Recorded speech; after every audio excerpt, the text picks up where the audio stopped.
So at this point, I was significantly impressed, and that did not change when we go over to our third challenge, which again, I got some help from ChatGPT on to really present a challenge of physics to the model. And so what you're seeing right now on the screen, if you're watching along, is this little simulation we have of a cloth that is draped over a spinning orb, and we can control the speed of the sphere and the speed of the wind. And you can see here, if I were to turn the wind up, the cloth is going to rise, and if the sphere speed goes up, it's going to affect the way the cloth moves a little bit more.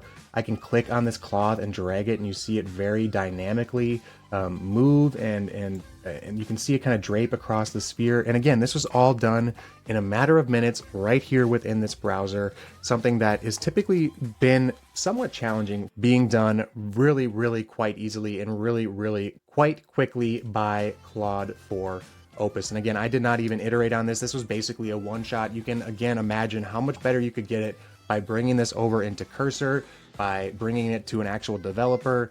This was done by a front-end web developer slash marketer in a matter of minutes with Claude.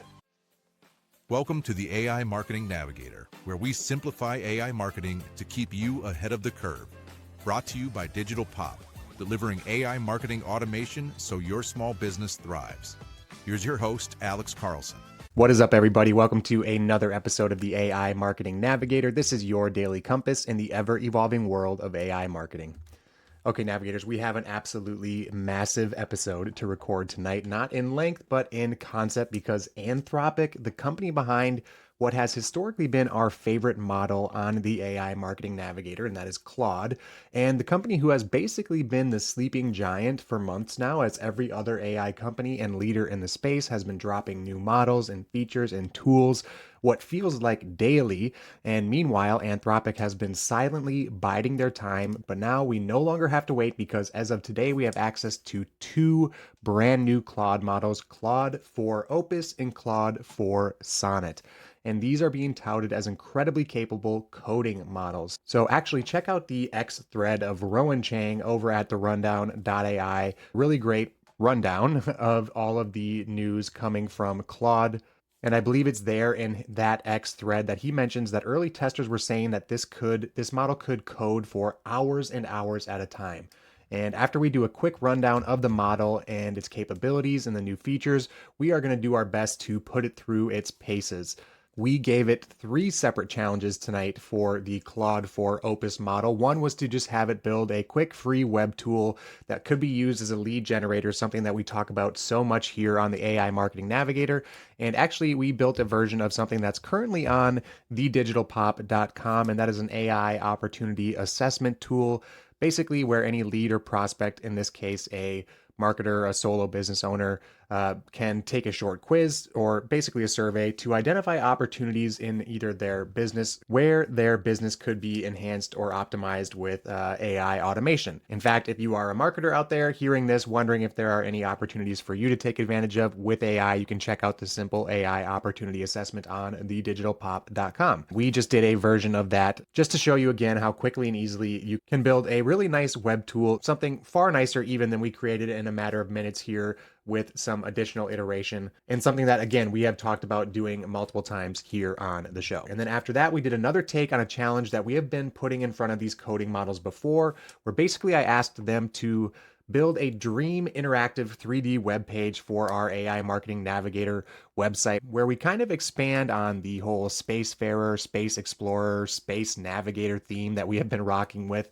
And in the past, we ended up eventually having to go to Cursor to get to something relatively close to what we are going to see tonight when we hop into what we were able to build with Opus. So I was super impressed. And basically, we asked it to build us a little interactive, little space adventure where you can go from planet to planet, and each planet represents a different episode or a different topic or category of episode, whatever it may be, for our user to engage with on this Dream AI Marketing Navigator website. So again, check out the previous episode where we tried to build that. I will link that in the show notes. And we were able to do something pretty close to what I had in mind, relatively simple. But again, we had to go into Cursor to do that. And we did not have to do that tonight. We could stay right within Claude to get the results that you're going to see here in a minute. And then finally, and this one really totally blew my mind, you guys. We threw a third challenge at the model, which is typically challenging for a model to kind of conceptualize when it comes to coding. I asked for a little help from ChatGPT from O3 actually to challenge the model with a little bit of physics. So basically what it asked the model to do was create a simulation of a sphere that was spinning or rotating and creating some wind force and a cloth over this sphere. And again, you'll see in a minute here that what it was able to do just very quickly and simply in a Claude artifact is pretty mind-blowing. Okay, but before we hop in and show you those 3 little demos, let's first just do a quick breakdown on all of the features and capabilities of these new models. The main core upgrade that is actually present in both models is that they take the form of hybrid reasoning. They are actually capable of both that instant, rapid method of response that we're so familiar with when it comes to these LLMs, but also the extended thinking modes in the extended reasoning, and in the case of Anthropic, or I should say Claude, the built-in tool use as well. And we are now absolutely seeing the trend of these models and of these companies bringing everything under one roof, and Anthropic has done just that. Something to also note here is the massive context window upgrade that we have, up to 200,000 tokens, which apparently is around 500 pages of text. Now, this is not the largest out there. It's not quite as big as maybe some of the Gemini context windows, for instance, but it's certainly enough to do almost anything you need. And as you'll see with our challenges, certainly enough to do some pretty impressive coding in a matter of minutes. As we've also seen on the show, it's not all about the context window or parameter sizes or metrics used in the model, but can be just as much about the architecture, if not more so, or the training data that's gone into the model, things like that. In addition to those features, we're also getting things like an improved long-term memory.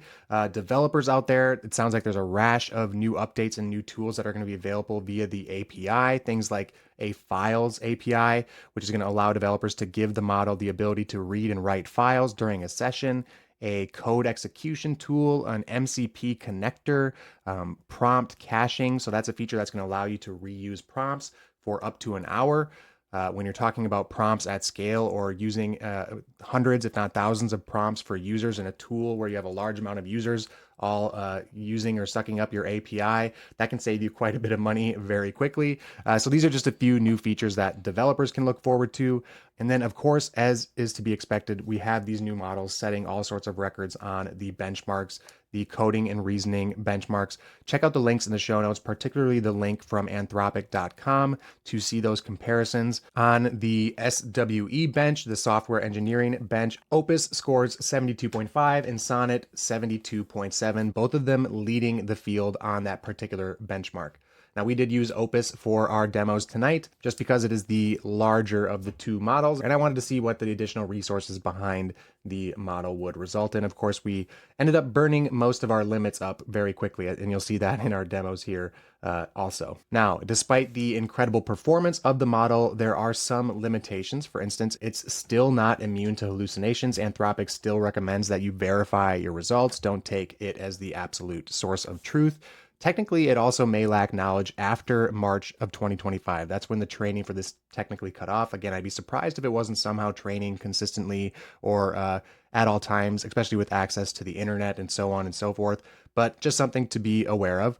However, that being said, all of this has been pretty well addressed as far as these limitations go, at least as far as kind of the standards across the industry. Apparently, measures have been taken with Claude 4 that reduce these behaviors, the shortcut behaviors, by up to 65%, which is encouraging. Of course, Anthropic has consistently been the safety-focused AI. Moving on, as far as availability, Sonnet 4 is available on the free tier of Claude AI.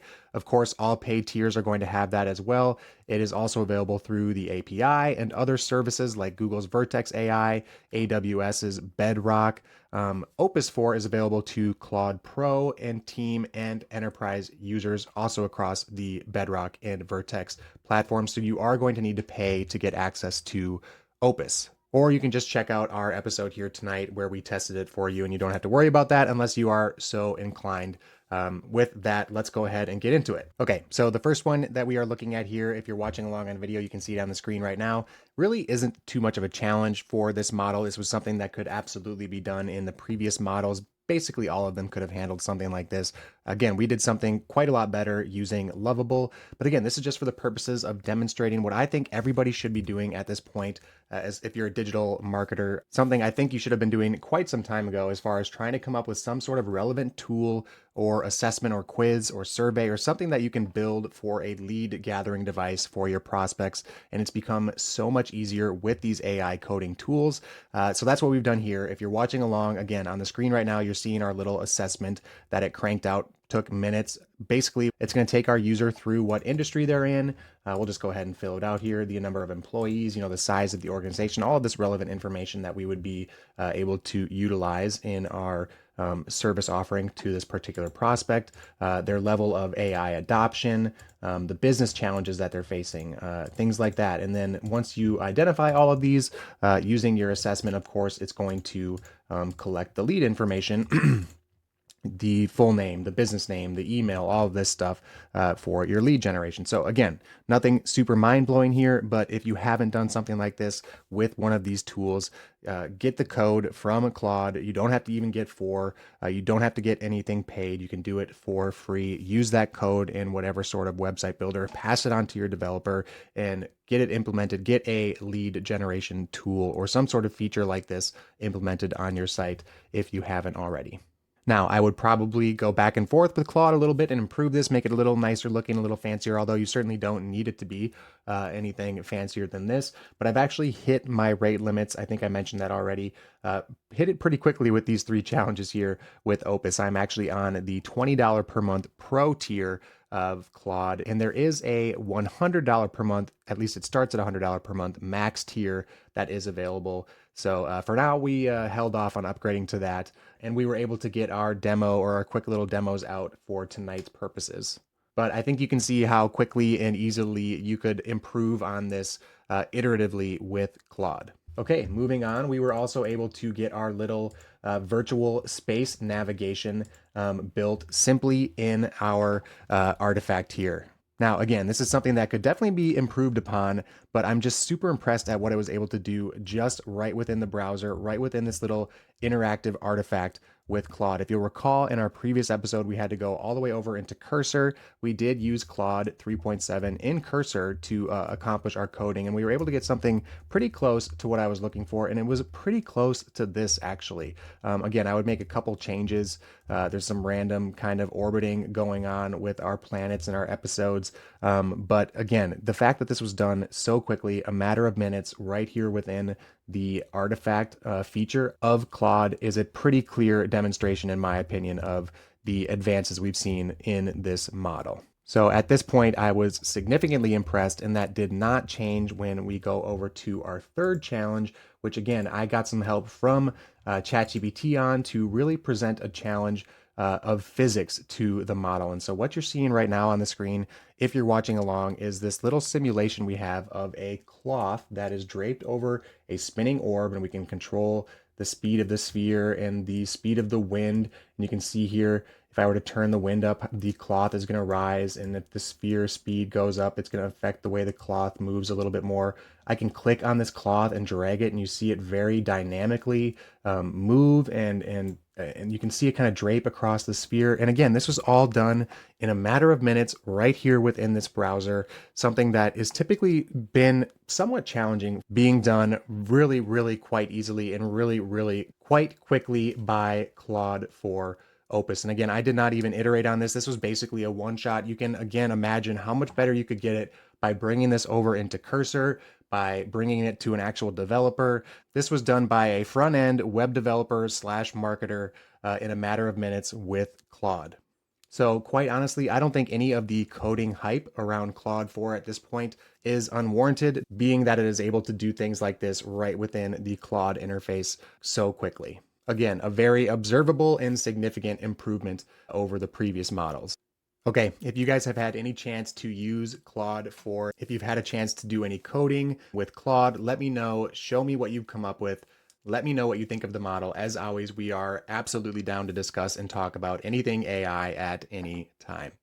Okay, that does it for tonight's episode. If you enjoyed the show or found it useful in any way, please do me a favor and follow on Spotify or subscribe on your podcast platform of choice.